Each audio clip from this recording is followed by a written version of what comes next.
Өнгөрсөн онд Баян өндөр сумын засаг даргын тамгын газраар шарил цэвэрлэх багаж тоног төхөөрөмжийг бэлтгэсэн байна. Иймээс шарилж ихээр ургаж ургамлын тоосноц рүүссэн энэ цаг үед шарилжгүй Баян өндөр аяныг эхлүүл сумын нийтийн эзэмшлийн талбайг цэцэрлэгжүүлэлт ногоон байгууламжтай хамтран цэвэрлэж байгаа юм а. Харин сумын хэмжээнд үйл ажиллагаа явуулж байгаа нийт аж ахуйн нэгжүүд ойр орчмын 50 м² талбайг цэвэрлэх үүрэг өгсөн байна.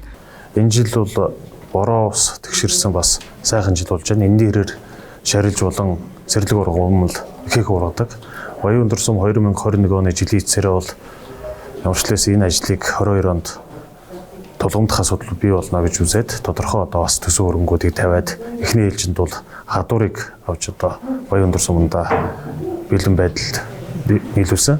Энэний хүрээнд бол суус өмчлөгчтэй холбоо болон багийн ажлын алба мөн аж ахуй нэгж байгууллагуудыг нийгмийн хариуцлагынхаа хүрээд 50 м газрынхаа шарилж болон одоо зэрлэг ургамлыг суулгах тал дээр одоо ажлуудыг зохион байгуулахаар үүрэг чиглэдэг гэж ажилласан. Энэний хүрээнд бол өнөөдрийн байдлаар бол 260 орчим аж ахуй нэгж байгууллага өөрийнхөө 50 орчим метр газрын зэрлэг ургамлыг суулгаж 22,500 орчим м² талбайг цэвэрлсэн байж байна. Мөн одоо бас багийн ажлын албаар дамжиж иргэд оршин суугчдынхаа хүчээр тухайн одоо Баян өндөр суманд авсан хадуураар ажлыг зохион байгуулж явж байна. Үүний үр дүнд бол одоо бас зэрлэг ургамал болон одоо шарилж бол нэлээд одоо бас хадагдсан. Үүнийг одоо бас давхар цэцэрлэгжүүлэлт ногоон байгууламжийн газар бол одоо төвийн гудамж талбай одоо бас нийт эзэмшлийн зам талбай зэрлэг ургамал шарилжийг авч байгаа. Шарилжийг устгаж цэвэрлсэн хэдий зөөр тээвэрлэх хогийн цэг дээр буулах ажил удаашралтай байгаа талаар албаны хүн онцлолоо.